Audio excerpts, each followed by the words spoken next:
You said that was like your content in the beginning. You thought it was kind of pathetic in some way. Yeah, I was trying to do dance, and it was like, no, they were always looking at my body. It wasn't about the dance. So then I was like, okay, like if I post a video and it's like from what they like up, so like from my like stomach up, and I'm like throwing some flirty faces in. So they're looking at the sex appeal. Yeah, it's sex appeal. Yeah, and I mean like I did like voluntarily do that. Like I knew what I was doing, and people would always comment, "Oh, she knows what she's doing," and I'm like, yeah, no shit, like I know what I'm doing.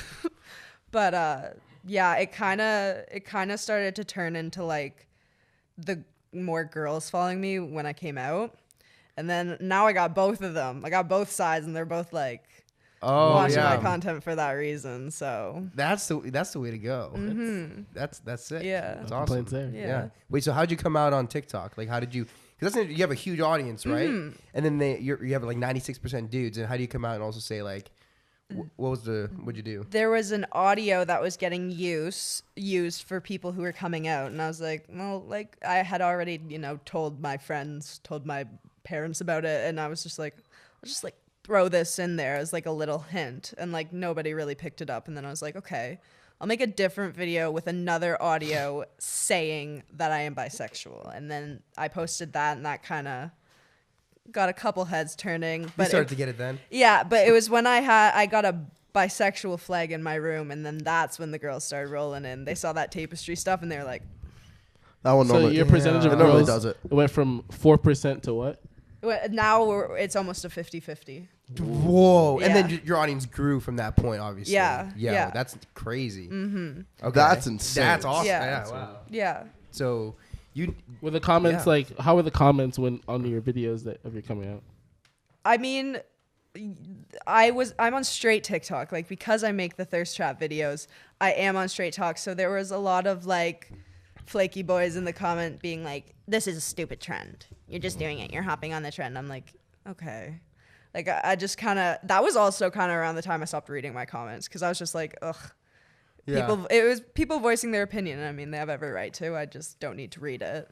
Yeah. But the girls loved it. Ever since then, my comment sections have been filled with scissors. So, the little emoji. Yeah, I do. Moment? Chris, you know scissors? Yes, Scissor? of course I know Yeah. the scissor emoji, and I know what they We imply. love that. Yeah. Yes. But what's a better audience to have simple over you and kind of like girls or guys? Oh, girls. Girls? 100%. Like in the comments, they're way nicer in the DMs. What are they saying? Like, Oh my gosh. First of all of them are so quick to defend on any of the boys' comments. Like you go to any kind of negative comment on my page, and it is just a bunch of like girls attacking them. Okay. Like it's I love seeing it. That's I awesome that love you have a seeing fan base that's strong enough to defend you. Yeah. With comments. And it's like the guys that are on the page, they're just like, no, just be straight and be sexy and shut up. Don't breathe. Just post your video. And then That's brutal. Yeah.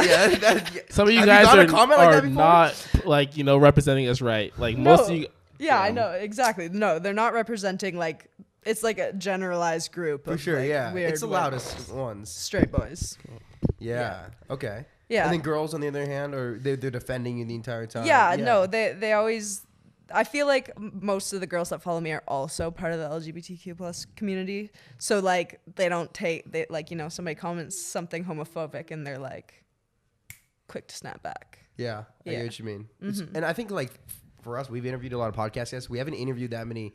Like you are, like you say, you're straight talk, but I think your friends and your community are not so much of what we're surrounded with. We're surrounded with like the most straight talk, I guess, of like the hype house people and like the dancers, right? Yeah. So then like looking at that, do you think there's like there's more character into like alt TikTok, I feel, and also talking to people who are, just in a different world, right? It's a very different friend group that you're with. I feel like all of my girl followers are from alt TikTok. Like that's what their For You page would be like. And it's the males that is like the straight TikTok. And because I don't incorporate, like I don't have a variety of content, like I can't post like a video of me trying to talk because nobody's going to listen to it. I tried to get my singing on there.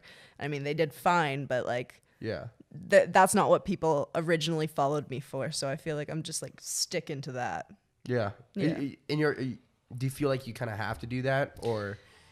I mean, I don't feel like I have to do anything when it comes to the app, but for consistency and because it is right now like one of my only sources of income besides modeling, it's like I want to keep doing what I know works. Like I don't want to try something new and then fall off. If that makes sense. Yeah, that makes sense. I mean, what do you guys? So all the fans, really quick, whenever Kai does that, please comment it and timestamp it. If just what? Kai will do this. Sorry to distract. Kai does this thing where he'll look at me when it's I don't have anything planned to say, and he'll look at me.